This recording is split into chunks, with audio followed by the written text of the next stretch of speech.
These women invariably had committed absolutely no crime, but they were, for one reason or another, vulnerable, and ended up in these Magdalene institutions. And the stigma is still very great, because the women, the Maggies, who ended up in the Magdalenes, were despised by community. They were felt to be fallen women, in some ways promiscuous or liable to be promiscuous, and therefore it was for the greater good of all of us that they were locked away.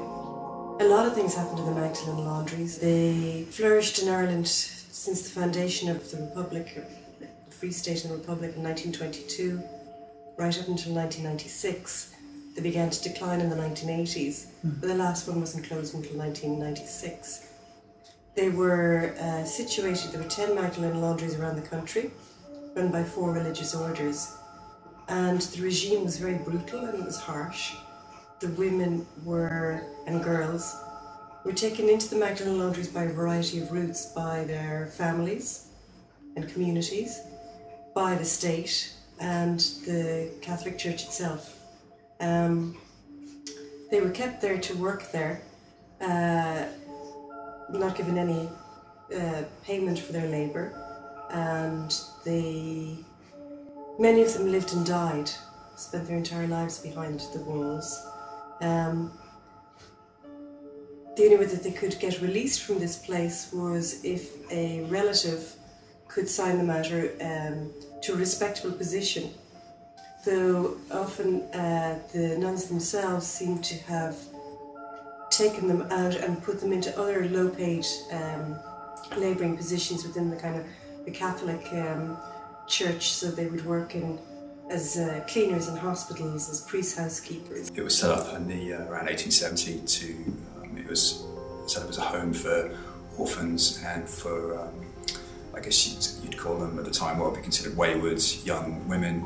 These are kind of women that they might have lost their parents, or they might have perhaps had a child out of wedlock, or they were considered promiscuous, or perhaps they just didn't quite fit into what was at that time quite a stringent kind of religious social structure, I guess. Maybe these women, they didn't want to go to church, or they would just kind of maybe just wayward, just run away, and they wanted to go off and enjoy themselves rather than settling down into what at that time was considered the normal way of things.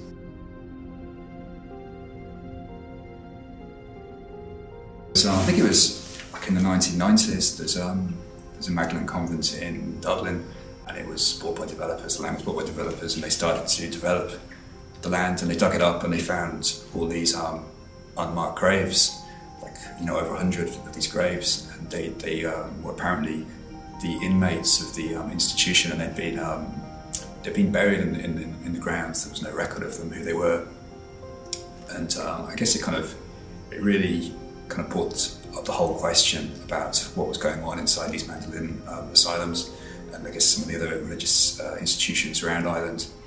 It was that kind of time which really sort of sparked up this whole discussion around the role that the church has played. The Sisters of Our Lady of Charity, who ran that Magdalene laundry, had invested in shares which went belly up, and said they needed to sell land to developers. They had a mass grave of Magdalenes there. They thought about 133 bodies. Well, they thought 133 bodies. When they exhumed the bodies, there was 155. They didn't bother applying for any more death certs. They whipped out those bodies and they cremated them, which is not standard Catholic canon law practice. And then they reinterred them in another plot. The Irish Human Rights Commission has pointed out that this rather tangential episode is indicative of what happened in the Magdalene laundries, and is something a file needs to be sent to the DPP.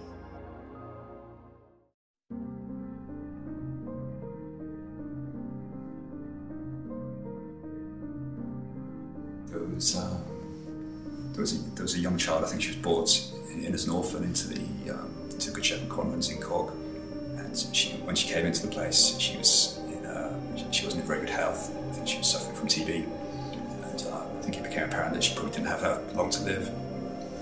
And she was a very bright young girl, and there seemed to be quite keen for her to receive her first Holy Communion before she died.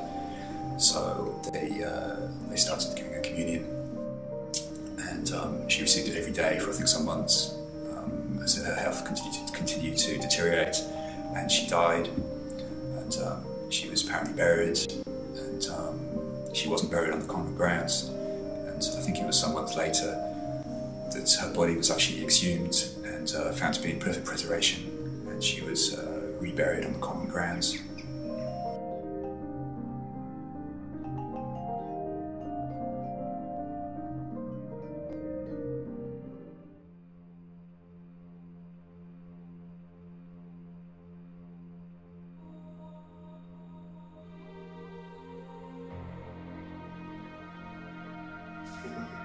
Well, we feel we're at a very important juncture now. We've got the state to listen, we've got the state to set up a process.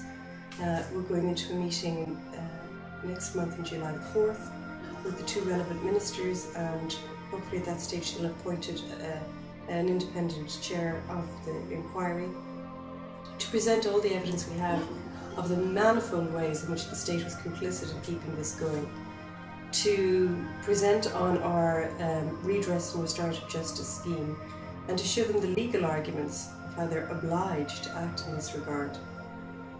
What we don't have at the moment are the archives of the 4 religious orders in question, but they have declared, rather belatedly but at last, that they will cooperate with this inquiry. So hopefully restorative justice will be done speedily.